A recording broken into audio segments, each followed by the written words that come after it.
Hello and good morning everyone. उम्मीद करते हैं दोस्तों आप लोग बहुत अच्छे होंगे, स्वस्थ होंगे और बहुत अच्छे तरीके से आप लोगों का प्रिपरेशन चल रहा है। सो साथियों, आप लोगों का प्रिपरेशन को पुश अप करने के लिए लेके आ गए दोस्तों एक नया क्लास। दोस्तों आप लोगों को पता है कि इक्विलिब्रियम का एक सीरीज चल रहा है एंड फर्स्ट लेक्चर अपलोड हो गया है एंड वहां पर हम लोग बहुत ही कॉन्सेप्चुअल क्लियरिटी कर लिए थे।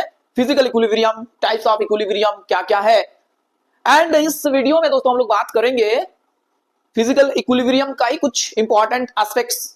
तो ध्यान से देखो क्या सब है इस वीडियो में। डोंट स्किप दिस वीडियो, पूरा till end of the video तक देखो, आप लोग बहुत कुछ सीखने के लिए मिल जाएंगे दोस्तों। एंड पेन और पेपर के साथ बैठा करो if you are a serious students. Don't waste your time on YouTube, बस देखे ऐसे करके यूट्यूब में टाइम वेस्ट कर रहे हो, ये मत करो भाई।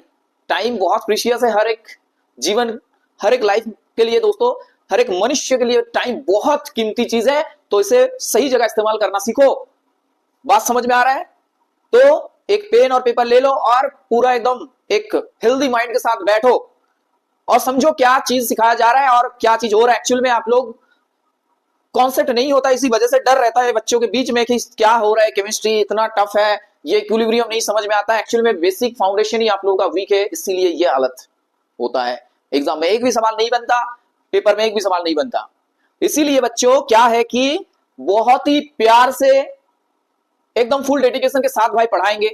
बस आप लोगों का थोड़ा साथ चाहिए, वीडियो को शेयर करना है। जिन लोगों को इसका सख्त जरूरत है दोस्तों, उन लोगों के पास ये वीडियो पहुंच जाना चाहिए। जो बच्चे घर में बैठ के जेई का प्रिपरेशन ले रहा है, नीट का ले रहा है, बोर्ड्स का प्रिपरेशन ले रहा है, सभी के लिए जो है दोस्तों ये वीडियो बहुत इंपॉर्टेंट है। तो ऐसे हल्के में मत लो वीडियो को, इसमें बहुत सारा कंटेंट आपको मिल जाएंगे। तो इसीलिए पूरा एंड तक देखो। चलो बहुत ज्यादा बात कर लिया आप लोगों से। सो गाइस, मेरा नाम है Vijay and you all of you know that ये विज्ञान प्रशस्ति जो यूट्यूब चैनल है, ये आप लोगों की वजह से दोस्तों आज 600 प्लस सब्सक्राइबर हो चुका है। बट आप लोग चाहो तो इसको बहुत ही जल्दी 1000 तक पहुंचा सकते हो। तो those who are watching this video guys, please share this, जैसे कि हम लोग जल्दी से जल्दी 1K सब्सक्राइब पहुंच जाए, ठीक है। और दोस्तों हम लोग धीरे धीरे अपना क्लास की ओर चलेंगे। चलो मैं क्या हेडिंग गाइस, क्या हेडिंग लगाना है आप लोगों को? इक्विलिब्रियम। जैसे कि हम लोग इक्विलिब्रियम पढ़ रहे हैं तो ऑब्वियसली हेडिंग आप लोग का इक्विलिब्रियम ही रहेंगे, राइट। तो इक्विलिब्रियम हेडिंग कर लो आप लोग पहले, इक्विलिब्रियम।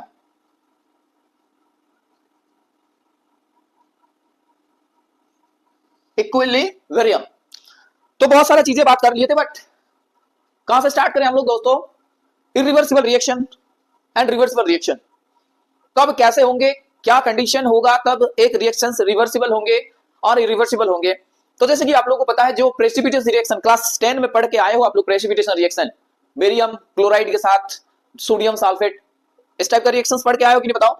तो दोस्तों क्या है कि देखो, एक रिएक्शन लिख रहे हैं हम यहां पर AgNO3 plus potassium chloride, right. ये दोनों एक्वा सॉल्यूशन में है। अब क्या होगा, यहां पर डबल डिस्प्लेसमेंट रिएक्शन द्वारा दोस्तों यहां पर AgCl बनेंगे एंड आपके पास ये बन के तैयार होगा KNO3। समझ में आया? अब देखो ये AgCl जो है दोस्तों वो प्रेसिपिटेट फॉर्म कर लिए हैं एंड दैट्स व्हाई ये रिएक्शन आपका इरिवर्सिबल रिएक्शन, ये बैक करके इस साइड नहीं जाएंगे। इसी वजह से ये जो है रिएक्शन पूरा कंप्लीट हो चुका है एंड इसको हम लोग क्या बोलेंगे? Irreversible. This reaction is comes under irreversible reaction, ये रिवर्सिबल नहीं है। बात समझ में आया? अब देखो और एक रिएक्शंस आप लोगों के यहां लिख रहे हैं हम। एमोनिया गैस आप लोगों को पता है NH3 and HCl as reactant दोनों है। अब रिएक्शंस कर रहा है, रिएक्शन करने के बाद they will form ammonium chloride NH4Cl, जो कि सॉलिड स्टेट में ऐसे बन रहा है। समझ में आया? अब देखो ये अमोनियम क्लोराइड जो है दोस्तों, इसको आप इस हिसाब से लिखो, या तो और भी अच्छे से समझना चाहते हो तो इसको उल्टा तरीके से लिखो। NH4Cl इससे टूट के क्या बन रहा है? NH3 एंड HCl, ये बना। अब देखो यहां पर इस पूरा रिएक्शंस को हम लोग एक सिमिलर करेंगे। क्या किसमें करेंगे बताओ? इस रिएक्शन को दोस्तों क्लोज वेसल्स में कर रहे हैं। बात को ध्यान से सुनो, क्लोज वेसल्स में करेंगे तो क्या रहेंगे इस रिएक्शन में? आपका इक्विलिब्रियम में एग्जिस्ट करेंगे, यानी कि ये सिंबल आप यहां पर लगा सकते हो। अगर ये पूरा रिएक्शंस आपका क्लोज वेसल्स में हो रहा है, क्लोज वेसल में ये रिएक्शंस अगर होंगे तो आपका ये रिएक्शंस क्या हो जाएगा? रिवर्सिबल रिएक्शन हो जाएगा। ध्यान से हर एक बात को सुनो, रिवर्सिबल दोनों तरफ से जो रिएक्शन हो रहा है उसको हम लोग रिवर्सिबल रिएक्शन बोलेंगे। और दोस्तों यहाँ पर जो हो रहा है, यहाँ पर rate of forward reaction R F, rate of forward reaction और रेट ऑफ बैकवर्ड रिएक्शन क्या हो रहा है, दोनों बराबर गति में हो रहा है दोनों क्या हो रहा है, बराबर गति में हो रहा है। यानी कि एक टाइम के बाद दोस्तों यहाँ पर इक्विलिब्रियम रीच कर चुका है और जितना रिएक्टेंट अमोनियम क्लोराइड यहाँ पर रिएक्टेंट है तो वो टूट के अमोनिया और HCl बन रहा है। सिमिलरली क्या हो रहा है, NH3 और HCl एक दूसरे के साथ कंबाइन होकर अमोनियम क्लोराइड भी बना रहे हैं और ये दोनों प्रक्रिया जो है दोस्तों सेम गति में हो रहा है, सेम रेट में हो रहा है। उस पॉइंट को पहुंचाने के बाद यानी कि इक्विलिब्रियम पॉइंट में अगर पहुंच चुका है रिएक्शंस, तो ये रिएक्शंस होंगे फॉरवर्ड भी जितना तेजी से होंगे, बैकवर्ड रिएक्शंस भी उतना ही तेजी से हो जाएगा एंड द ओवरऑल कंपोजिशन जो है फिक्स्ड हो जाएगा जब ये रिएक्शन इक्विलिब्रियम में पहुंच जाएंगे।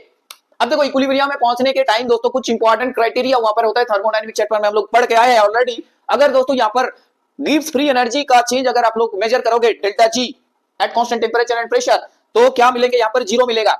बात समझ में आया? ये डेल्टा जी जो है अगर आप लोग कैलकुलेट कर रहे हो एट कांस्टेंट टेंपरेचर प्रेशर, तो ये आपके पास 0 आएंगे ऐसे। और दोनों प्रक्रिया जो है दोस्तों सेम रेट में यहाँ पर हो रहा है और ये क्लोज वेसल में है। और एक बात कि ये रिएक्शंस क्या कभी कंप्लीट होगा, नहीं होगा, ये रिएक्शंस कभी भी कंप्लीट नहीं होगा एज बिकॉज ये इक्विलिब्रियम में पहुंच चुका है, फॉरवर्ड बैकवर्ड लगातार चल रहा है, तो कभी भी रिएक्शंस कंप्लीट नहीं होगा। It's never be completed, never be completed, ये कभी कंप्लीट नहीं होगा। ये चीज समझ लिया आप लोग, कॉन्सेप्ट क्लियर हो गया कि क्लोज वेसल में करेंगे तो ये कहानी बनेगा यहां पर। अब देखो और एक रिएक्शन आप लोगों के लिए लिख रहे हैं, जैसे कैल्शियम कार्बोनेट CaCO3, ये सॉलिड स्टेट में है। अब देखो ये इक्विलिब्रियम रिएक्शन, इक्विलिब्रियम सिंबल दिए और बना यहां पर calcium oxide CaO plus CO2, CaO plus क्या बना है, CO2। अब देखो ये इस रिएक्शन को अगर सिमिलरली क्लोज वेसल में करेंगे क्लोज वेसल में करेंगे तो ये इक्विलिब्रियम रिएक्शन होगा। अगर ओपन में करेंगे तो नहीं होगा, बात को समझो अच्छे से। अगर क्लोज में कर रहे दोस्तों तो इक्विलिब्रियम स्टेट में पहुंचेंगे ये, क्योंकि जो प्रोडक्ट बन रहा है वो प्रोडक्ट बाहर नहीं जा पा रहे क्लोज्ड वेसल, इसलिए यहां पर क्या होगा, इक्विलिब्रियम स्टेट पहुंच जाएंगे। रेट ऑफ फॉरवर्ड रिएक्शन और रेट ऑफ बैकवर्ड रिएक्शन बराबर हो जाएगा एक टाइम के बाद, राइट। और यहां पर भी आप लोग बता सकते हो कि डेल्टा जी जो होगा, डेल्टा जी जब इक्विलिब्रियम पहुंचेंगे तब डेल्टा जी क्या होगा, एट कांस्टेंट टेंपरेचर प्रेशर 0 के बराबर हो जाएगा और कंपोजिशन फिक्स हो जाएगा। आपका कंपोजिशन क्या हो जाएगा, फिक्स हो जाएगा जब इक्विलिब्रियम में पहुंच जाएंगे। प्रोडक्ट का कंसंट्रेशन और रिएक्टेंट का कंसंट्रेशन जो है वही रहेंगे, ना तो नया प्रोडक्ट फॉर्म होंगे ना तो नया रिएक्टेंट बनेंगे। यानी कि दोनों प्रक्रिया बराबर गति में हो रहा है, इसी वजह से कंपोजिशन जो है आपका इक्विलिब्रियम पॉइंट में फिक्स्ड हो जाएगा। इस बात को समझ लो अच्छे से। अब देखो यही वाला रिएक्शंस अगर हम लोग ओपन में करेंगे, अगर ओपन कंटेनर में करेंगे तो क्या होगा बताओ, ओपन कंटेनर में करेंगे तो क्या होने वाला है, आप लोग थोड़ा दिमाग लगा के बताओ। तो गाइज ओपन कंटेनर में यही सेम रिएक्शंस अगर हम लोग परफॉर्म करेंगे तो ऑब्वियसली बात है सर, ये कैल्शियम कार्बोनेट हीट करेंगे, ठीक है, हीट करेंगे तो क्या होगा, कैल्शियम ऑक्साइड मिलेंगे यहाँ पर, यस ठीक है, और कार्बन डाइऑक्साइड मिलेंगे कि नहीं बताओ। आप देखो दोस्तों ये जो कार्बन डाइऑक्साइड है ये गैसीय स्टेट में है, तो ये रिएक्शन चेंबर को यहाँ पर स्किप करके क्या हो जाएगा, रिएक्शन चेंबर को वो छोड़ के दोस्तों बाहर चले जाएंगे और क्या हो जाएगा, इक्विलिब्रियम डिस्टर्ब हो जाएंगे। और ऐसे ही अगर चलता रहा तो क्या होगा, कैल्शियम कार्बोनेट टूटता रहेगा और एक टाइम ऐसा आएगा कि वेसल्स में कैल्शियम कार्बोनेट है ही नहीं, पूरा कंप्लीट रिएक्शन एकदम खत्म हो चुका है दोस्तों। रिएक्टेंट वहां पर एक थोड़ा सा भी बचा नहीं है, रिएक्टेंट पूरा कंप्लीट कन्वर्शन हो गया है, दैट मींस रिएक्शन जो है कंप्लीट हो चुका है। तो देखो एक ही रिएक्शन, कभी रिएक्शन कंप्लीट हो रहा है कभी नहीं हो रहा है, इसका कैसे हम लोग समझ सकते हैं कि जब दोस्तों इक्विलिब्रियम में पहुंच रहा है तो रिएक्शन कभी भी कंप्लीट नहीं होगा, और अगर वो इक्विलिब्रियम में नहीं पहुंच रहा है, एक ही फॉरवर्ड दिक में रिएक्शन हो रहा है रिएक्टेंट टू प्रोडक्ट की तरफ, तो वो कंप्लीट रिएक्शन हो जाएगा, इरिवर्सिबल रिएक्शन फिर हम लोगों को बोल सकते हैं। तो कंटेनर में कैसे रख रहे हैं, ओपन कंटेनर में रखेंगे तो आपका एक बात बन रहा है, और अगर उसी रिएक्शंस को दोस्तों क्लोज कंटेनर में रख रहे हैं तो अलग बात बन रहा है। तो आप लोगों को समझ में आया है कि क्लोज कंटेनर में रखने का क्या दोस्तों यहाँ पर हम लोग क्यों रख रहे हैं क्लोज कंटेनर में, जैसे कि इक्विलिब्रियम एस्टेब्लिश हो सके, जो प्रोडक्ट फॉर्म हो रहा है गैसियस वो रिएक्शन सिस्टम को छोड़ के बाहर नहीं जा पाए, इसी वजह से ये व्यवस्था यहाँ पर कर रहे हैं जैसे इक्विलिब्रियम एस्टेब्लिश हो सके। उम्मीद करते हैं आप लोगों को ये कहानी समझ में आया है। अब हम लोग आगे बढ़ेंगे दोस्तों और आप लोगों को बताएंगे कि क्या चीज होता है इक्विलिब्रियम में, ग्राफिकली दोस्तों हम लोग रिप्रेजेंट करने वाले हैं। उम्मीद करते हैं सब कुछ सही चल रहा है एकदम बढ़िया तरीके से, हाँ सब कुछ भाई एकदम सही है, ओके, कोई दिक्कत नहीं हो रहा है। यस, चलो तो ग्राफिकली हम लोग समझेंगे अभी कि क्या होता है एक्चुअल में। दो ग्राफ आप लोगों को समझाएंगे अभी। आप लोग कॉपी में दो ग्राफ मेरे साथ साथ लिखो। पहला ग्राफ लिखो दोस्तों, कंसंट्रेशन वर्सेस टाइम हम लोग प्लॉट करने वाले हैं, ठीक है। कंसंट्रेशन वर्सेस टाइम ऐसे करके एक ग्राफ बनाओ। यहां लिखो कंसंट्रेशन, कंसंट्रेशन लिखो और यहां लिखो टाइम। अब देखो इसका पहले पहले रिएक्टेंट का कंसंट्रेशन एकदम पीक में था, पीक में रहेंगे ऐसे। अब धीरे धीरे क्या होगा, कंसंट्रेशन घटेंगे। और इनिशियली अगर टाइम t इक्वल टू 0 की बात करें तो वहां पर पहले रिएक्ट कंसंट्रेशन किसका नहीं था बताओ, ना प्रोडक्ट का कंसंट्रेशन उस टाइम नहीं था, यानी कि यहां पर 0 पॉइंट में ऐसा करके। अब धीरे धीरे टाइम जितना बढ़ेंगे तो क्या होगा, रिएक्टेंट प्रोडक्ट में बदल रहा है, यानी कि प्रोडक्ट का कंसंट्रेशन बढ़ेंगे। तो ऐसे करके आपका एक ग्राफ ऊपर उठेंगे और क्या होगा, ये कुछ टाइम के बाद दोस्तों ये सीधा ऐसे चलेंगे और ये भी चलेंगे, यानी कि इस पॉइंट के बाद जब ये रिएक्शंस यहां छोड़ के इस पॉइंट में आ रहा है, ठीक है, तो उसमें क्या हो रहा है, इक्विलिब्रियम एस्टेब्लिश हो रहा है, यानी कि दोनों प्रक्रिया वहां पर सेम रेट में चल रहा है, दोनों रिएक्शंस फॉरवर्ड और बैकवर्ड सेम गति में चल रहा है। समझ में आ रहा है आप लोगों को। तो यहां पर ये जो है आपका रिएक्टेंट धीरे धीरे नीचे की तरफ आ रहा है, यानी कि रिएक्टेंट का कंसंट्रेशन आपका क्या हो रहा है, घट रहा है रिएक्शन में, और प्रोडक्ट का कंसंट्रेशन धीरे धीरे बढ़ रहा है। तो यहां पर जो हो रहा है आपका क्या हो रहा है, ए से बी कन्वर्शन हो रहा है। बताओ हो रहा है कि नहीं बताओ। ए से क्या हो रहा है दोस्तों, ए और बी, ए और बी मतलब यहां पर आपका ए का कंसंट्रेशन था, ए का कंसंट्रेशन था कि नहीं बताओ। और यहां पर आपका क्या हो रहा है, यहां पर बी, यहां पर बी रिएक्शन, बी का कंसंट्रेशन बढ़ेगा, वहां पर ए का कंसंट्रेशन था पहले, था कि नहीं बताओ। ए, अच्छा इक्विलिब्रियम रिएक्शन ही तो नहीं लिखा आप लोगों के लिए, चलो एक इक्विलिब्रियम रिएक्शन लिखते पहले। ए और बी रिएक्टेंट है आपका, और यहां सी और डी बन रहा है, ठीक है। तो पहले आपके पास यहां पर ए और बी रहेंगे, राइट, ए और बी दोनों रहेंगे, और यहां पर सी और डी फॉर्म होना स्टार्ट हो जाएगा, सी और डी जो है फॉर्म होना स्टार्ट हो जाएगा धीरे धीरे। तो यहां देखो पहले रिएक्टेंट ए और बी था, अब धीरे धीरे घट रहा है। अब ये देखो यहां पर 0 था पहले, हाँ सी और डी प्रेजेंट नहीं था, लेकिन धीरे धीरे क्या होगा, टाइम जब जाएंगे तो ये कन्वर्सन जब होगा रिएक्टेंट टू प्रोडक्ट, तो सी और डी बनेंगे नया, और ऐसे करके ग्राफ ऊपर की तरफ जा रहा है। लेकिन एक पॉइंट क्रॉस करने के बाद ये पूरा सीधा चलेगा ऐसे, ठीक है। इसका मतलब है इक्विलिब्रियम पहुंच गया है वो। तो दोस्तों क्या है, इक्विलिब्रियम कंसंट्रेशन में पहुंच जाएगा ये इस पॉइंट के बाद से, इस पॉइंट के बाद से ए और बी का जो कंसंट्रेशन है, ठीक है, और सी और डी का जो कंसंट्रेशन है वो फिक्स हो गया। अच्छे समझो, चलो यहां पर आपका ए और बी का जो कंसंट्रेशन है और सी और डी का जो कंसंट्रेशन है वो फिक्स हो गया है, यानी कि इसको हम लोग बोलेंगे इक्विलिब्रियम कंसंट्रेशन।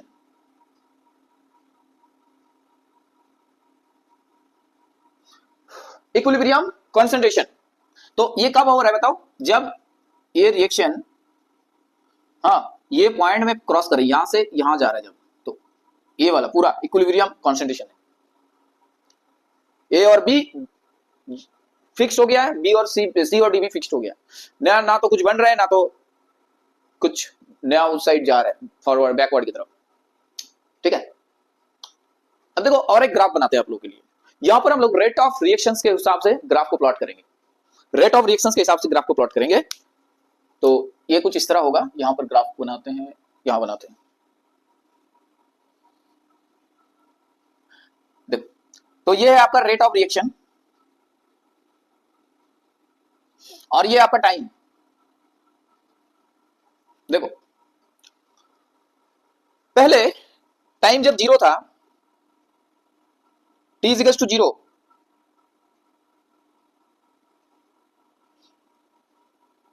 तो प्रोडक्ट यहां पर प्रोडक्ट नहीं था, रिएक्टेंट ही था, मतलब फॉरवर्ड रिएक्शन ही आपका हो रहा था ऐसे, ठीक है।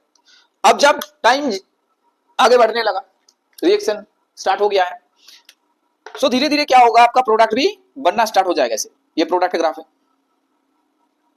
यानी कि ये जो ग्राफ आपको दिखा रहा है वो आपका क्या है बताओ, ये आपका a प्लस बी से c प्लस डी जो है वो वो वाला कहानी ये चीज दिखा रहा है, ठीक है। बताओ समझ में आया? ए प्लस बी से मतलब फॉरवर्ड रिएक्शन जो है ये दिखा रहे हैं यहां पर, ये फॉरवर्ड है। फॉरवर्ड रिएक्शन की बात इस ग्राफ के माध्यम से हम लोग समझ रहे हैं। ये ग्राफ क्या दिखा रहे हैं बताओ? ये ग्राफ दिखा रहा है कि C प्लस डी से A प्लस बी हो रहा है, मतलब ये बैकवर्ड रिएक्शंस की बात कर रहा है, बैकवर्ड रिएक्शन की, ठीक है।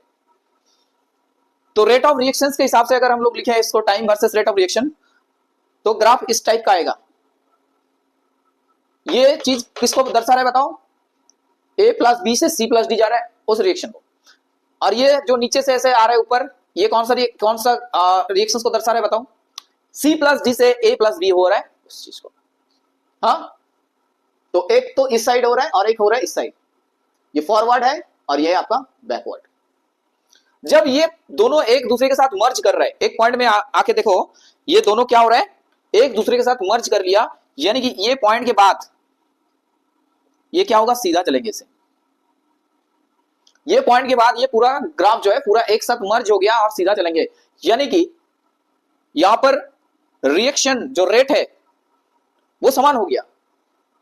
सम्मुख दिक का और विपरीत दिक का दोनों का रेट बराबर हो गया, इसीलिए ये दोनों ग्राफ एक ही पॉइंट में मर्ज कर गया, ठीक है। यहां पर नहीं था, यहां पर अगर हम एक लाइन ड्रॉ करेंगे तो यहां पर दोनों का रेट अलग अलग था, फॉरवर्ड रिएक्शन का रेट अलग था, बैकवर्ड रिएक्शन का रेट अलग था, यहां पर भी अलग होंगे, ऑब्वियसली बात है।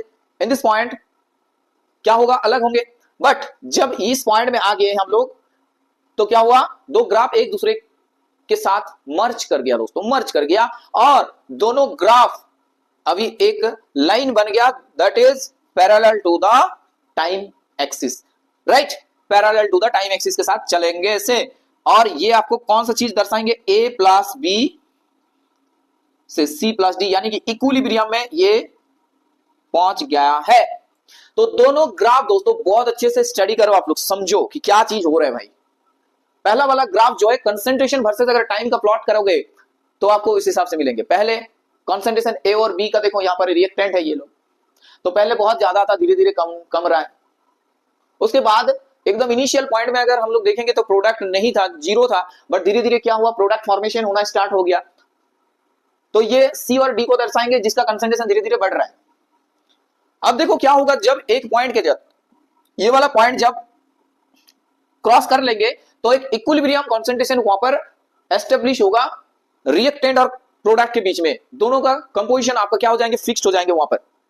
तो ये दोनों ग्राफ दोस्तों समझना बहुत इंपॉर्टेंट है यहां पर, कि कंसंट्रेशन वर्सेस टाइम का ग्राफ कैसे होता है and rate of reactions versus time का ग्राफ क्या होता है। बताओ समझ में आया कि नहीं आया, आप लोग एक बार देख लो।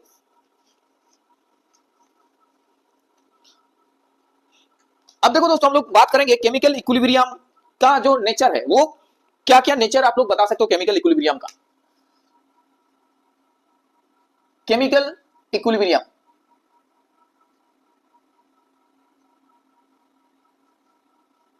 ठीक है। तो आज की जो लेक्चर हो रहा है वो दोस्तों बेसिकली क्या है, केमिकल इक्विलिब्रियम के ऊपर आधारित है, यानी कि कुछ रिएक्शन के ऊपर हम लोग बात कर रहे हैं। Ammonia plus HCl ammonium chloride बनाए, फिर आपका कैल्शियम कार्बोनेट, उसको हीट देने के बाद कैल्शियम ऑक्साइड और कार्बन डाइऑक्साइड बना, यानी कि केमिकल रिएक्शन इन्वॉल्व हो रहा है। दैट्स व्हाई हम लोग इसको किसके अंडर में रखेंगे, केमिकल इक्विलिब्रियम के अंडर में रखेंगे। यहाँ पर कुछ नया प्रोडक्ट जो है फॉर्म हो रहा है। Okay, so guys, chemical equilibrium में अगर बात करें तो इसमें क्या क्या कैरेक्टरिस्टिक होंगे। First of all, physical equilibrium की तरह ये भी क्या है दोस्तों, डायनामिक है, दोनों तरफ डायनामिक है, स्थिर नहीं है, डायनामिक है, चल रहा है फॉरवर्ड बैकवर्ड। अब देखो, ये जब इक्विलिब्रियम, केमिकल इक्विलिब्रियम दोस्तों क्या होता है, जब कैटलिस्ट की बात करें तो कैटलिस्ट इक्विलिब्रियम को डिस्टर्ब नहीं करता।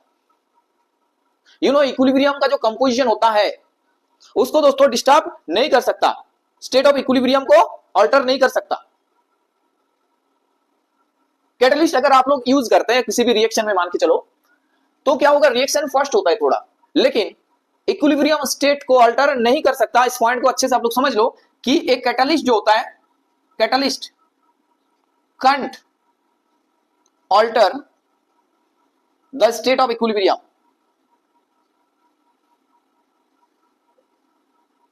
Can't alter the state of equilibrium. Equilibrium state को अल्टर नहीं कर सकता. एंड और एक बात कि जब हम लोग केमिकल इक्विलिब्रियम पढ़ते हैं दोस्तों, तो ये दोनों तरफ, दोनों दिख से अटेन हो सकता है, फॉरवर्ड और बैकवर्ड, आइदर साइड से ये अटेन हो सकता है. Either side, from either side से ये इक्विलिब्रियम पॉइंट को टच कर सकता है. मान के चलो ये आपका इक्विलिब्रियम पॉइंट है, तो इस साइड से भी ये यहां पर आ सकता है और इस साइड से भी आ सकता है उस इक्विलिब्रियम पॉइंट में. अब देखो कैटलिस्ट देने से क्या होगा, ये बस आने का जो प्रक्रिया है दोस्तों फास्ट होंगे, लेकिन आएंगे इसी पॉइंट में. इस पॉइंट फिक्स्ड है, ये पॉइंट को आप अल्टर नहीं कर सकते बाय यूजिंग द कैटलिस्ट. हाँ, ये हो सकता है कि फॉरवर्ड और बैकवर्ड रिएक्शन का रेट बढ़ा देंगे कैटलिस्ट ऐड करने के बाद, सो equilibrium point will reach at faster rate. वहां पर आप लोग जल्दी पहुंच सकते हो, लेकिन वहां पर जो कंसंट्रेशन है, वो कंपोजिशन है, इक्विलिब्रियम पॉइंट जो है वो फिक्स्ड है, उसको आप अल्टर नहीं कर सकते बाय यूजिंग अ कैटलिस्ट. ये बात को बहुत अच्छे समझ लो, ठीक है. तो आगे बढ़ते हैं. अभी भी दोस्तों बहुत सारे इक्विलिब्रियम हम लोग देखेंगे. तो इन लोगों का स्टेट के ऊपर बेस करके इक्विलिब्रियम को हम लोग दो टाइप में डिवाइड कर सकते हैं. जो रिएक्टेंट एंड प्रोडक्ट है ना गाइस, वो कौन से स्टेट में प्रेजेंट है. ये ग्राफ आप लोगों को समझ में आ गया है, तो इसको इरेज कर रहे हैं और आगे बढ़ना है हम लोगों को. सो क्या बोल रहे बताओ कि ये जो इक्विलिब्रियम है दोस्तों, इसको दो टाइप में आप लोग और भी डिवाइड कर सकते हो. मान के चलो ऐसा कि जो रिएक्टेंट है और जो प्रोडक्ट है, इन लोगों का जो फेज है दोस्तों, फेज स्टेट, ये अगर सेम हो जाए दोनों का, तो वहां पर एक इक्विलिब्रियम बनेंगे. तो वहां पर जो इक्विलिब्रियम बन रहा है उन लोगों को बोलेंगे होमोजेनियस. क्या बोलेंगे? होमोजेनियस. होमोजेनियस इक्विलिब्रियम, जहां पर रिएक्टेंट और प्रोडक्ट दोनों सेम दशा में, सेम स्टेट में रहेंगे. जैसे एमोनिया, ये आपका गैसीय स्टेट में है, प्लस HCl, ये भी आपका क्या है, गैसीय स्टेट में है. अब ये दोनों मिला के दोस्तों क्या बन रहा है, एमोनियम क्लोराइड, और ये आपका सॉलिड हो गया. अब बताओ ये क्या दोनों सेम रिएक्टेंट, दो गैस है, प्रोडक्ट आपका सॉलिड है, तो दोनों अलग अलग फेज में होंगे. तो अगर दोनों अलग अलग डिफरेंट फेज में होगा तो उसको बोलेंगे फेज डिफरेंट, स्टेट डिफरेंट. तो अगर स्टेट डिफरेंट हो रहा है तो ऑब्वियसली ये होमोजेनियस तो नहीं है, फिर हम लोग को इसको बोलेंगे हेटेरोजेनियस. क्या बोलेंगे? हेटेरोजेनियस. तो होमोजेनियस का एग्जांपल क्या होगा? जैसे आयोडीन है आपके पास गैसीय स्टेट में, हाइड्रोजन है आपका गैसीय स्टेट में, और ये दोनों इक्विलिब्रियम में हाइड्रोजन आयोडाइड बन रहा है ऐसे, ठीक है. ये आपका हो सकता है क्या, ये क्या होगा आपका होमोजेनियस इक्विलिब्रियम. चाहे तो और भी आप एग्जांपल ले सकते हो, जैसे नाइट्रोजन और हाइड्रोजन, ये दोनों एक दूसरे के साथ विक्रिया करके एमोनिया बन रहा है. अरे बन रहा है कि नहीं बताओ.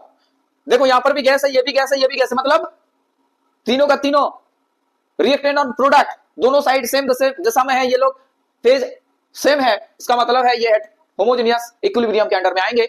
और फेज अगर डिफरेंट होगा तो क्या होगा आपका, हेटेरोजेनियस होगा. हेटेरोजेनियस का और एक एग्जांपल बताते हैं. देखो कैल्शियम कार्बोनेट CaCO3, ये आपका सॉलिड होता है. अब ये जब क्लोज्ड वेसल में रखेंगे तो इक्विलिब्रियम एस्टेब्लिश होगा यहां पर. और गाइस देखो आप, ये सॉलिड है, ये गैस है, तो अलग अलग डिफरेंट कंपोजिशन आ रहा है, डिफरेंट फेज आ रहा है, तो ऑब्वियसली बात है ये जो होगा आपका हेटेरोजेनियस इक्विलिब्रियम हो जाएगा. बताओ ये चीज समझ में आएगी नहीं बताओ भाई. हाँ, हेटेरोजेनियस इक्विलिब्रियम है ये. चलो अब आगे बढ़ेंगे हम लोग, और भी बहुत सारा चीज आप लोगों को समझाएंगे. देखो आप लोगों को ये चीज पता है कि सर इक्विलिब्रियम में rate, forward reaction, backward reaction, ये जो है रेट कैसे हम लोग निकाले. फिर तो लॉ ऑफ मास एक्शन करके एक चीज है, लॉ ऑफ मास एक्शन करके एक कहानी है, उसको हम लोग अभी अच्छे से समझेंगे, ठीक है. जैसे देखो लॉ ऑफ मास एक्शन, ये क्या है, पहले एक रिएक्शन लिखो आप लोग. सब सही चल रहा है एकदम? हाँ ठीक है.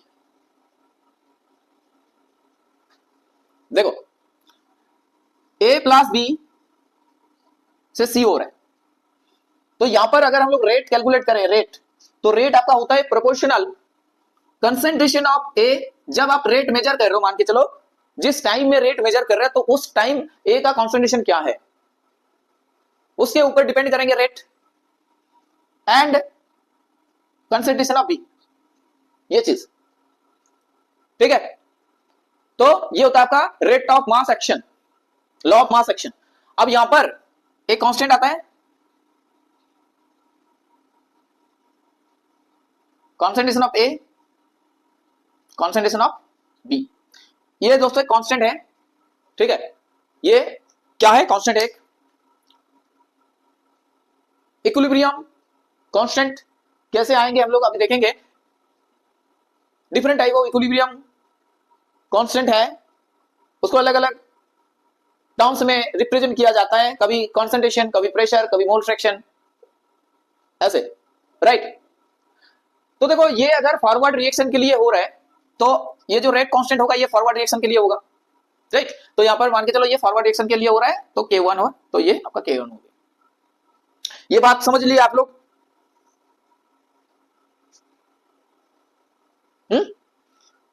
और ये जितने भी ऐसे थर्ड ब्रैकेट में लिखे हैं, थर्ड ब्रैकेट में जिन लोगों को लिखा गया है ना, ये है आपका मोलर कॉन्सेंट्रेशन, मोलर कंसंट्रेशन, समझ में आ रहा है। अब देखो एक रिवर्सिबल रिएक्शन को अगर लिखते हैं हम लोग तो मास एक्शन लॉ अगर हम लोग अप्लाई करेंगे तो और भी अच्छे से आप लोगों को समझ में आएगा सारा चीज। तो चलो एक रिवर्सिबल रिएक्शन यहां लिखते हैं, A plus B reversible C plus D हो रहा है। तो फॉरवर्ड रिएक्शन के लिए हम लोग रेट अभी कैलकुलेट करेंगे। What should be the rate for the forward reaction. तो आर मतलब रेट होता है, एफ मतलब होता है आपका फॉरवर्ड रिएक्शन का रेट हम लोग निकाल रहे हैं राइट। तो ये प्रोपोर्शनल होंगे किसके साथ ना, ये आपका उस time at that particular moment जब आप लोग रेट को निकाल रहे हो उस टाइम ए का क्या कंसंट्रेशन रहा होगा उसके ऊपर डिपेंड करेंगे। अब देखो और एक बात आप लोगों को समझा रहे हैं कि अगर सर ए मोल रहा तो क्या होगा, बी मोल रहा तो क्या होगा, सी मोल रहा तो क्या होगा, डी मोल रहा तो उसको कैसे लिखेंगे। तो गाइस जो आपका स्टोइचियोमेट्रिक कोएफिशिएंट है, मोल है मतलब आप ए को 2 मोल ले सकते हो, 1 मोल ले सकते हो, उसके उस टाइम ए का वैल्यू 1 हो जाएगा। And if you are taking 5 moles then the value of A is equal to 5, got it. So that stoichiometric terms जो कि उस ए के आगे में है रिएक्टेंट के साथ या तो प्रोडक्ट के आगे में जो लिखते हैं टर्म, जो न्यूमेरिकल्स लिखते हैं वो पावर में आपका क्या हो जाएगा, पावर में आ जाएंगे। यानी कि अगर हम लोग लिख रहे हैं ए तो ए के पावर में ऐसे आ जाएंगे ये, और ये बी के कंसंट्रेशन के साथ भी डिपेंड करेंगे तो आप ऐसे लिखो। बात समझ में आया। अब जैसे कि रेट ऑफ फॉरवर्ड रिएक्शन को इक्वल टू साइन देंगे तो ये प्रोपोर्शनल जो साइन है वो हट जाएंगे and you have to introduce a rate constant that is for the forward reaction. आप इसको के एफ लिखो for the forward reaction. Now write this things again, A ऊपर एंड बी के पावर में ऐसे बी है। Now mention this as number 1। यहां तक समझ में आया सबको। चलो आगे बढ़ते हैं। तो देखो यहां पर फॉरवर्ड के लिए तो हो गया कहानी। अब उसको ना इसी रिएक्शन में आप इस साइड से देखो, उसको इस साइड से देखो, C प्लस डी से A प्लस बी हो रहा है। अब जब आप लोग रिवर्स दिख से देख रहे हो उसको, यानी कि बैकवर्ड तरफ से देख रहे हो, तो आप लोगों के लिए C प्लस डी आपका रिएक्टेंट हो जाएगा। जब आप लोग इस दिख से देख रहे हो, ये भी तो रिएक्शन हो रहा है ना, उल्टा दिख से भी तो रिएक्शन हो रहा है। तो उल्टा दिख से जब रिएक्शन हो रहा है तो C प्लस डी आपका रिएक्टेंट हो जाएगा और A प्लस बी उस टाइम प्रोडक्ट हो जाएगा। तो rate for the backward reaction it proportional to concentration of C, उसके पावर में C, और D उसके पावर में दोस्तों क्या हो जाएगा, D हो जाएगा। नाउ ये प्रोपोर्शनलिटी अगर साइन हटाएंगे then you have to introduce one another one KB, another rate constant आपको इंट्रोड्यूस करना होगा वहां पर एंड दैट इज KB। देखो ये C के ऊपर C लगेगा ऐसे। Now you have to write in this way. अब इसको 2 नंबर लिख दो, नंबर 2।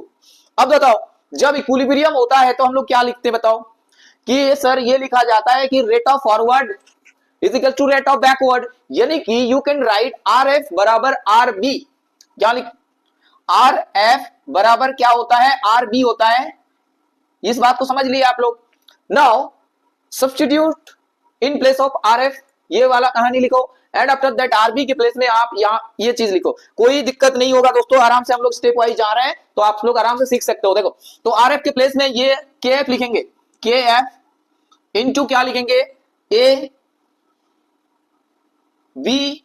देखो पहले कॉन्सेप्ट क्लियर कर लो, उसके बाद जो फॉर्मूला याद रखना है वो ऑटोमेटिक याद हो जाएंगे, राइट। और पहले अगर आप लोग चैप्टर को अच्छे से क्लियर नहीं है, कॉन्सेप्ट क्लियर नहीं है और फॉर्मूला रटे जा रहे हो तो भाई दिमाग में कैसे रहेंगे बताओ, और एग्जाम हॉल में तो जाके पक्का कंफ्यूज होना है। तो केएफ ये चीज होगा। अब देखो यहां पर इसीलिए पहले कॉन्सेप्ट बिल्डअप करो, एक स्ट्रॉन्ग फाउंडेशन होगा तो आप लोगों का ये सब चीज डायरेक्ट जो रिजल्ट आएंगे ना डेरिवेशन के बाद वो ऑटोमेटिक दिमाग में रहेंगे। तो पहले मेरे साथ एक बार कॉन्सेप्ट बना लो अच्छे से। तो केएफ ये चीज हो गया, केबी ये क्या लिखेंगे बताओ, केबी क्या है बताओ भाई। सर केबी ये है KB into C to the power C and D के पावर में आपका क्या हो रहा है, डी हो रहा है। अब एक काम करो आप लोग, ये केबी को इस साइड ले आओ और इस चीज को उस साइड ले आओ। अब देखो इंटू के फॉर्म में है तो समान का बॉर्डर क्रॉस कर रहे तो ऑब्वियसली उस साइड जाएंगे तो भाग होंगे वो लोग, डिवाइड करेंगे एक दूसरे को। तो के एफ डिवाइडेड ये देखो इस साइड आ रहा है तो क्या होगा, के एफ बाई के बी हो गया। बराबर में क्या आया दोस्तों, बराबर में आ रहा है सर सी, सी आया ऊपर सी और डी और ऊपर ऐसे डी बटे में दोस्तों क्या आएंगे यहाँ पर ए आएगा और ये बी आ गया।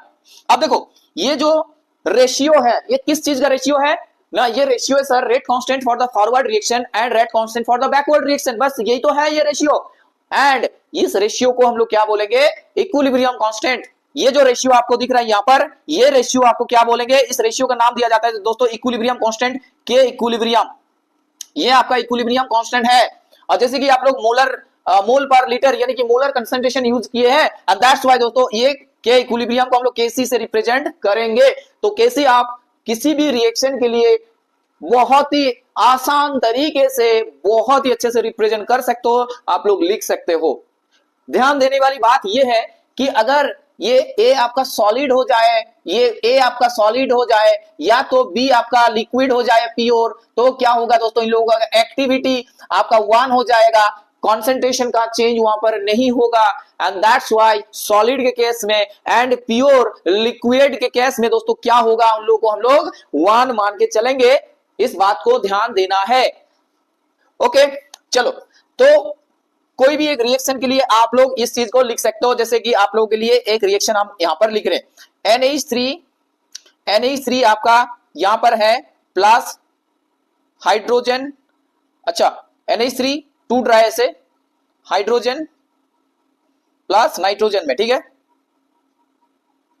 सॉरी नाइट्रोजन में टूट रहा 2NH3 3H2 ये चीज। अब देखो इसको हम लोग केसी के हिसाब से लिखेंगे तो क्या लिखेंगे बताओ, ये आपका क्या है प्रोडक्ट, तो पहले आपको प्रोडक्ट लिखना होगा। देखो स्टोइचोमेट्रिक क्या क्या है, प्रोडक्ट के साइड में 3 है हाइड्रोजन के साथ और नाइट्रोजन के साथ कोई नहीं है, मतलब 1 है। तो चलो लिखो हाइड्रोजन H2 ऊपर जाएंगे दोस्तों 3, अब क्या होगा नाइट्रोजन ऊपर क्या जाएंगे 1 डिवाइडेड बाय एमोनिया भी तो गैसीय स्टेट में है, यानी कि दोस्तों यहां पर इसका कुछ कंसंट्रेशन रहा होगा, राइट, कंसंट्रेशन कुछ रहा होगा। तो ऑब्वियसली बात है कंसंट्रेशन जो है उसको हम लोग इस हिसाब से थर्ड ब्रैकेट में लिखेंगे और ऊपर उसका स्टोइचोमेट्रिक कोएफिशिएंट लिख देंगे। तो आप लोग आराम से दोस्तों बहुत ही प्यार से केसी का वैल्यू कैलकुलेट कर सकते हो, ठीक है। अगर H2 कंसंट्रेशन गिवन है मान के चलो 0.1 मोलर, इफ नाइट्रोजन का कंसंट्रेशन गिवन है 0.2 मोलर, अगर दोस्तों आपका कुछ सवाल में NH3 का कंसंट्रेशन गिवन है 0.3 मोलर, तो बस आप लोग बस वहां पर प्लेस कर दो वैल्यू को and easily you can calculate the value of equilibrium constant.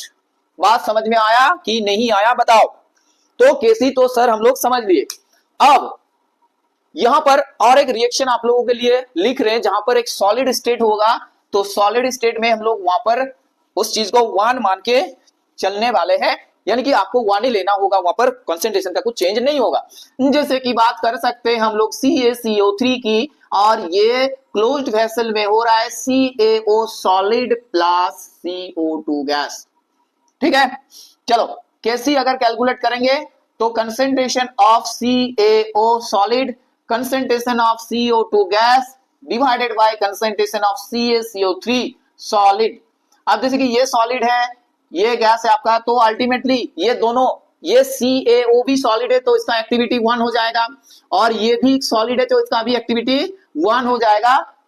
ठीक है, कॉन्सेंट्रेशन में कुछ चेंज नहीं होगा इन लोगों का, and that's why Kc only depends on CO2 के कंसेंट्रेशन के ऊपर डिपेंड करेंगे। ओके, ये बात समझ लिया आप लोग। अब देखो दोस्तों, ये जो पावर का टर्म में आ रहा था ना, C/C D ये सब, उसको आप लोग डेल्टा एन करके लिखो, डेल्टा एन समान C+D, यानी कि प्रोडक्ट का जो मोल है वो total number of mole of product minus total number of mole of reactant, ये ठीक है। इसको अच्छे से ध्यान से कैलकुलेट कर लेना है। जैसे डेल्टा एन इस रिएक्शन के लिए हम लोग कैलकुलेट करेंगे तो क्या होगा बताओ।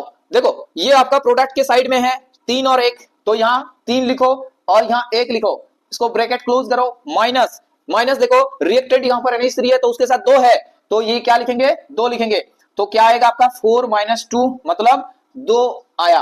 ओके, बात समझ में आ गया है, और भी अच्छे से समझ में आएगा, आगे देखते रहो। अब देखो, अगर हम लोग इसको कंसंट्रेशन मोल पर लीटर ना करके पार्शियल प्रेशर से एक्सप्रेस करें तो भी तो हो सकता है ना, पार्शियल प्रेशर से, तो गैसियस मोड में भी हम लोगों को क्या कर सकते हैं, एक्सप्रेस कर सकते हैं। तो क्या होगा उस टाइम बताओ। तो पार्शियल प्रेशर, यानी कि पार्शियल प्रेशर के साथ अगर रिप्रेजेंट करेंगे Kc को, मतलब इक्विलिब्रियम कांस्टेंट को, तो वहां पर K इक्विलिब्रियम क्या लिखेंगे, Kp, राइट, Kp लिखेंगे। तो ये रिएक्शन जो था A mole of A plus B mole of B equilibrium C mole of C plus D mole of D। अब सारे गैसियस में ऑल आर गैसियस कंसीडर कर लो, तो आप Kp बराबर क्या लिख सकते हो बताओ, Kp लिखोगे ना। अच्छा, फॉर दिस रिएक्शन, इसी रिएक्शंस के लिए अगर आप Kp का रिप्रेजेंटेशन कर सकते हो, मतलब कर रहे हो, तो वो किस हिसाब से आएंगे बताओ, किस हिसाब से आएंगे। कुछ लॉजिक डेवलप हो रहा है माइंड में या नहीं हो रहा है बताओ, कुछ लॉजिक डेवलप हो रहा है कि Kc के साथ Kp का रिलेशन कैसे हम लोग बना सकते हैं। तो देखो बता रहे, जो Kp होगा दोस्तों वो कैसे होगा बताओ, ये इस तरह होगा कि नहीं बताओ, कि पार्शियल प्रेशर ऑफ A, अच्छा यह C होगा, यहां पर पार्शियल प्रेशर ऑफ C उसके पावर में C into partial pressure of D उसके पावर में D divided by partial pressure of A उसके पावर में A into partial pressure of B उसके पावर में B। ऐसा एक्सप्रेशन आएगा ऑब्वियसली। तो देखो ये जो एक्सप्रेशन था Kc वाला, उसको लिखो फिर से एक बार, Kc समान, इसमें लिखते हैं Kc समान क्या था ना, कंसेंट्रेशन ऑफ C ऊपर में C, कंसेंट्रेशन ऑफ D ऊपर में D divided by concentration of A, यहां A, कंसेंट्रेशन ऑफ B यहां पर B। अब देखो ये जो गैस है कि नहीं, उसके साथ दोस्तों मतलब Kp के साथ Kc का एक रिलेशन हम लोग बना सकते हैं। कैसे देखो, आइडियल गैस के लिए क्या होता है, Pv बराबर nRT, ये होता है कि नहीं। तो ये इक्वेशन ये ABCD चारों के लिए यूज होगा, चारों के लिए, उनमें से A और B रिएक्टेंट है और C और D प्रोडक्ट है, चारों के लिए ये यूज करेंगे हम लोग। तो चलो चारों के लिए लिखो, तो P of A into V number of mole of A, मान के चलो Na है RT, ठीक है, P of B into V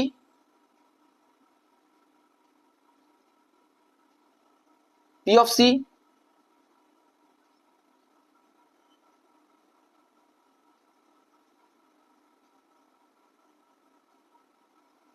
P of D RT, ये चीज। अब देखो PA N बाई V करेंगे तो क्या होगा बताओ, कॉन्सेंट्रेशन आएगा कि नहीं, ऑब्वियसली कॉन्सेंट्रेशन आएगा, N by V RT, right. ये अगर वॉल्यूम आप A का ले सकते हो तो ले लो, ये B का है, ये C का है, ये D का है। तो N बाई V दोस्तों क्या होगा, मोलरिटी दर्शाते हैं कि नहीं बताओ, ये आपका मोलरिटी दर्शाते हैं। तो पी ए के प्लेस में हम लोग क्या लिख सकते हैं, CRT लिखेंगे कि नहीं। ऐसे करके हर एक सिस्टम में आप पीबी बराबर ये RT होगा, पीसी बराबर RT होगा, पीडी बराबर मोलर कंसंट्रेशन इंटू RT होगा, राइट। तो ये जो मोलर कंसंट्रेशन आ रहा है ये आपका किसका है बताओ ना, ये ए के लिए था, यानी कि हम लोग यहां पर कॉन्सेंट्रेशन ऑफ ए लिखेंगे या बी लिखेंगे, ये सी लिखेंगे और ये डी लिखेंगे। आप लोगों को समझ में आ रहा है ना क्या कर रहे हैं। अब कुछ नहीं करना है, बस यहां पर प्लेस करो, वैल्यू को प्लेस करो यहां पर। तो देखो पीसी के प्लेस में हम लोग क्या लिखेंगे, पीसी के प्लेस में लिखेंगे concentration of C into RT और होल ब्रैकेट में उसके ऊपर पावर में सी है तो सी इसका ऊपर चले जाएंगे। देखो भाई सीखना चाहते हो तो धैर्य तो रखना पड़ेगा भाई, हाँ हड़बड़ी में तो कुछ नहीं सिखा सकते और आप लोग भी कुछ नहीं सीख सकते। तो धैर्य पेशेंस बनाए रखो। क्या हो रहा है एकदम लॉजिकली बता रहे हैं आप लोगों को, सी ऊपर है तो सी ऊपर लिख दिए इनटू। अब देखो पीडी कहां निकाले, यहां पर पीडी के बराबर क्या लिखेंगे, डी लिखो, concentration of D into RT लिखो और ऊपर क्या लिखना है, देखो यहां पर डी है छोटा तो डी लिखो यहां। अब बटे में भाग दे दो, उसको भाग करेंगे दोस्तों तो क्या होगा, देखो P ऑफ ए, तो P ऑफ ए के प्लेस में क्या लिखेंगे ना, concentration of A into RT, ये आपका क्या होगा यहां पर ए होगा इंटू सिमिलरली आप बी लिखो, RT लिखो और बी लिखो यहां पर, ठीक है। अब इसको थोड़ा क्या करना है, सॉल्व करो, अलग अलग करो। तो सी के पावर में ऐसे सी लिखो इंटू डी के पावर में दोस्तों डी लिखो बराबर बटे में क्या हुआ, ए हुआ, बी हुआ आपका बी, समझ में आया। अब देखो RT है तो RT दोस्तों क्या है, देखो ऊपर भी RT होंगे नीचे भी RT होगा। तो आपका इंडिसेस का जो फॉर्मूला है पता है, C प्लस डी माइनस आपका क्या होगा यहां पर A प्लस बी, यानी कि वो जो फॉर्मूला बताया था आप लोगों को C mole of delta NG वाला केस, ठीक है, वो यहां लिख देंगे हम लोग। अब देखो ये पूरा क्वांटिटी जो आ रहा है यहां पर, ये आप क्या केसी के साथ बराबर नहीं है साथियों, क्या साथियों ये केसी के साथ बराबर नहीं है कि नहीं बताओ। ऑब्वियसली सर है, तो केसी लिखो।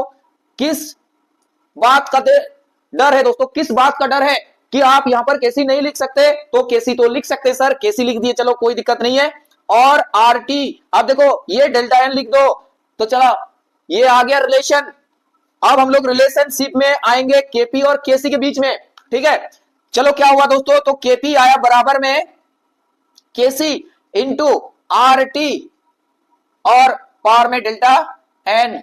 ये चीज को आप लोग को रटवाया जाता है कि रट लो भाई, काम आएगा एग्जाम में, बट कैसे आया बच्चे को तो बताओ पहले, तब ना वो लोग दिमाग में रख सकता है। तो केपी बराबर दोस्तों आएगा आपका KC into RT delta N. अब आप लोग जितना खुशी आप रट लो, कुछ भी कर लो, आपका दिमाग में रहेंगे। जो मेरे साथ यहां तक चल के आया दोस्तों, कैसे डेरिवेशन किए उन लोगों के दिमाग में छप गया है ये चीजें कि सर हाँ KP equals to KC into RT delta N.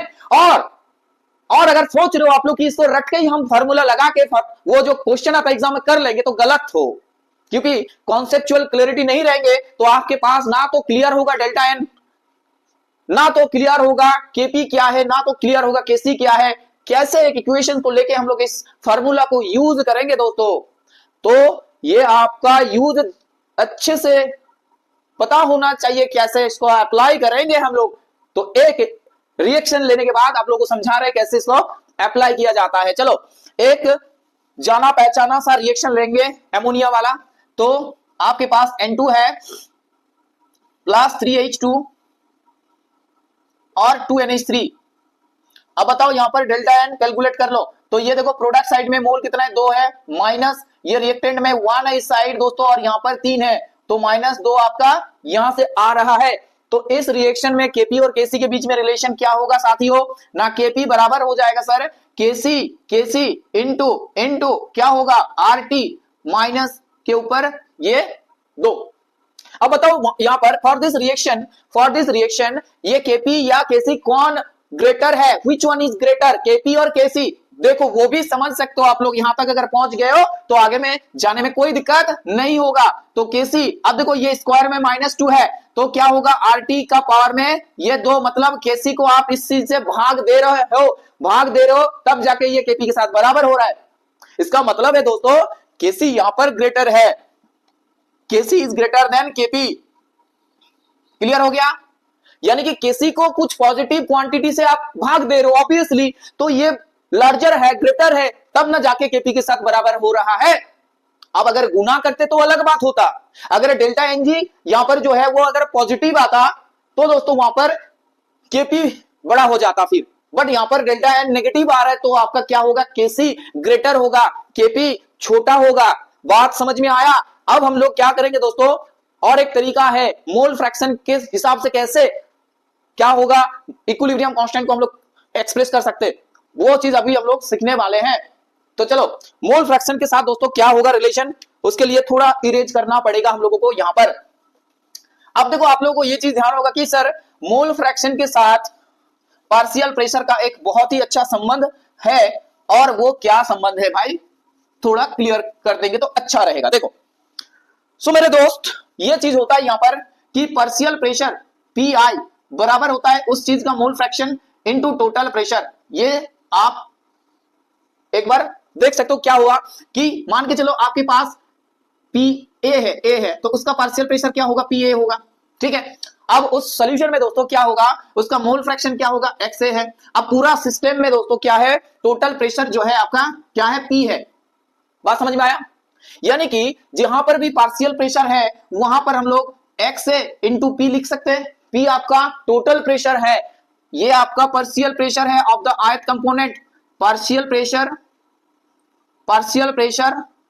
Of ith component, ith component का पार्शियल प्रेशर है। ये आपका मोल फ्रैक्शन है, मोल फ्रैक्शन, ये क्या है आपका मोल fraction of ith component and this is the total pressure. सब कुछ क्लियर कर दिए, कोई दिक्कत नहीं है। और अब चलो आगे बढ़ते हैं और हम लोग क्या लिखेंगे, ये जो केपी वाला कहानी था ना उसको एक बार फिर से लिखो। पार्शियल प्रेशर ऑफ क्या था, सी, उसके पावर में सी था, into partial pressure of B, उसके पावर में डी था, बटे में क्या था दोस्तों ना, P of A, partial pressure A, into क्या था, पार्शियल प्रेशर ऑफ बी, उसके पावर में क्या था, बी था। अब आप लोगों को कुछ नहीं करना है, बस पी ए के प्लेस में एक्स इंटू पी लिखो। चलो रिप्लेस करो तो पी सी के बराबर क्या लिखेंगे ना, एक्स सी इंटू पी, उसके पावर में C, into X D into P, power में D, divided by X into A into total pressure P ऊपर ए, इंटू अगर आप लोग साथ साथ मेरे साथ साथ डेरिवेशन कर रहे हो तो बहुत अच्छा है आप लोगों के एग्जाम के लिए, कोई दिक्कत नहीं होगा दोस्तों। नीट में जेई में जो भी सवाल आएंगे आप लोग आराम से कर सकते हो, कॉन्सेप्ट क्लियर कर लो पहले। देखो अब अलग करना सीख लो, अलग करना सीखो इन लोगों को ना, एक्स सी बराबर इसमें सी हो जाएगा into mole fraction of D power में D divided by mole fraction of साथियों ए ऊपर में ए होगा इंटू यहां पर एक्स बी क्या हो जाएगा ऊपर बी। अब देखो यहां पर पीपी है तो पीपी है दोस्तों यहां पर वो वाला फार्मूला लगा लो, वो वाला फार्मूला लगा लो, सी प्लस डी माइनस ए प्लस बी। समझ में आया? अब देखो मेरे भाई ये जो चीज आया यहां पर दोस्तों, यहां पर ये जो चीज आया ना इसको हम लोग क्या लिखेंगे, मोल फ्रैक्शन के हिसाब से लिखेंगे, यानी कि मोल फ्रैक्शन के हिसाब से लिखेंगे, राइट। ये पूरा चीज क्या हो जाएगा, मोल फ्रैक्शन, राइट। तो के एक्स लिखेंगे, के एक्स, तो ये पूरा quantity we can write as K X. समझ में आया? अब देखो आगे बढ़ते हैं तो केपी और के एक्स के बीच में एक रिलेशन आया है। सो माय डियर स्टूडेंट्स ये होगा आपका के एक्स इंटू पी के पावर में डेल्टा एन। अब बताओ किन लोगों को दिक्कत हुआ समझने में भाई, किन लोगों को दिक्कत हुआ बताओ कि केपी और के एक्स में ये रिलेशन आया, ये संबंध आया, और ये हम लोग प्रूव कर लिए, डिराइव कर लिए, नहीं ना तो रटे हम लोग, ये पूरा कैसे आया समझे, हर एक स्टेप को आप लोगों को एक्सप्लेन कर दिया, उसके बाद ये फाइनल नतीजा में पहुंचे कि हाँ ये एक प्यारा सा एक्सप्रेशन आ रहा है फाइनली। अब इसको आप लोग आराम से दिमाग में रख सकते हो। तो दो फार्मूला निकल के आया, एक था हम लोग के पास KP is equal to KC into R T ऊपर में डेल्टा एन, और अभी आया जो है ये Kp बराबर Kx इंटू पी के पावर में डेल्टा एन। अब देखो एग्जाम में सवाल ये आप लोगों से पूछा जाता है कि रिलेशन बताओ केपी और केसी के बीच में, ये तो आसान है कर लोगे, but when they will ask the question KP and KX के बीच में या तो केसी और केएक्स के बीच में रिलेशन बताओ, so you have to face some difficulty, तो उसका भी एक्सप्रेशन हम लोग बना लेंगे। तो ये चीज को अभी थोड़ा क्या करेंगे, इरेज कर लेंगे और आप लोग को समझाएंगे कि क्या रिलेशन आ रहा है उन दोनों के बीच में, केसी और केएक्स के बीच में। चलो चलो दोस्तों एक साथ मिलके रिलेशन ढूंढते हैं। तो क्या हुआ, केपी केपी बराबर में है, तो यानी कि हम लोग बराबर में कर सकते हैं, ये वाला टर्म के साथ इसको इक्वल कर दो, बस कुछ नहीं करना है। तो केसी होगा इंटू आर टी, पावर में दोस्तों क्या है डेल्टा एन है, ये आपका डेल्टा एन है, ठीक है, एक्स जैसा दिख रहा है बट है डेल्टा एन, बराबर में आया के एक्स इंटू पी के पावर में डेल्टा एन। तो कुछ नहीं करेंगे, बस केसी ये हो गया आपका के x into P by R T. अब इसके पावर में गाइस ये आ जाएगा डेल्टा एन। बताओ समझ में आया कि नहीं या सबको, बताओ ये चीज समझ में आया कि कैसे केसी और केएक्स के बीच में रिलेशन आया P by R T. KP और केएक्स के बीच में संबंध ये है KP equals to KX into P to the power delta N. और दोस्तों केपी और केसी के बीच में जो रिलेशन है वो है आपका KP equals to KC into R to the power delta N. बताओ बराबर, ये तीनों के तीनों ये जो रिलेशन आया है आप लोग अच्छे से 2-4 बार लिख लो तो दिमाग में रह जाएंगे, क्योंकि पूरा डेरिवेशन करके आए हो आप लोग, दिक्कत नहीं होगा याद रखने में। अब बस इसका एप्लीकेशन कर दो, जो भी इक्वेशन रहेगा आपका केमिकल, जो भी रिएक्शंस दिया जाएगा रिवर्सिबल रिएक्शन, जो भी इक्विलिब्रियम रिएक्शंस आप लोगों के सामने होगा पेपर में, फटाफट क्या करना है डेल्टा एन जी कैलकुलेट कर लो, डेल्टा एन कैलकुलेट कर लो। बस एक बात दिमाग में रखना है कि सर सॉलिड और प्योर लिक्विड आपने बताया थे कि वहां पर एक लेंगे क्योंकि एक्टिविटी 1 होता है, उन लोगों का चेंज नहीं होता वहां पर, ड्यूरिंग रिएक्शन कंसंट्रेशन चेंज नहीं होता, तो 1 लेंगे उन लोगों का एक्टिविटी 1 होगा। अब बाकी डेल्टा एन कैलकुलेट कर लो, किसी भी हिसाब से पूछ सकते हैं। नॉर्मल अगर केसी ये कंसंट्रेशन बता दिए ये लोग 0.1 मोलर 0.2 लाइक दिस, सो बस प्लेस कर दो और वैल्यू निकाल लो, बस समझ में आया। तो इस वीडियो में दोस्तों इतना ही रखते हैं, नहीं तो बहुत ही ज्यादा लंबा वीडियो बन जाएगा और आप लोगों को भी दिक्कत हो सकता है। नेक्स्ट क्लास में कुछ प्रॉब्लम्स करेंगे इसके रिलेटेड, लास्ट अटेरिया प्रिंसिपल भी है उसको भी समझेंगे बहुत ही अच्छे तरीके से। उसके बाद आयोनिक इक्विलिब्रियम में हम लोग धीरे धीरे पहुंच जाएंगे 1 बाय 1 करके। तो उम्मीद करते हैं आप लोगों को जितना भी कॉन्सेप्ट समझाया गया आप लोग बहुत अच्छे से समझे हो। सो अगर दोस्तों वीडियो अच्छा लगे तो please do share and subscribe this channel, and आप लोग का जो दोस्त है दोस्तों उन लोगों के पास ये वीडियो को पहुंचा दो, जो भी नीडी स्टूडेंट्स है, जिन लोग चाहते हैं कि हाँ अच्छे से पढ़ाई करके नीट जेई निकालें और केमिस्ट्री में दिक्कत हो रहा है, तो बस उन लोगों के लिए एकदम कॉन्सेप्चुअल क्लैरिटी वीडियो ये आपका वन स्टॉप सॉल्यूशन हो सकता है। सो गाइस मिलते हैं नेक्स्ट क्लास में, thanks for watching, bye everyone, take care.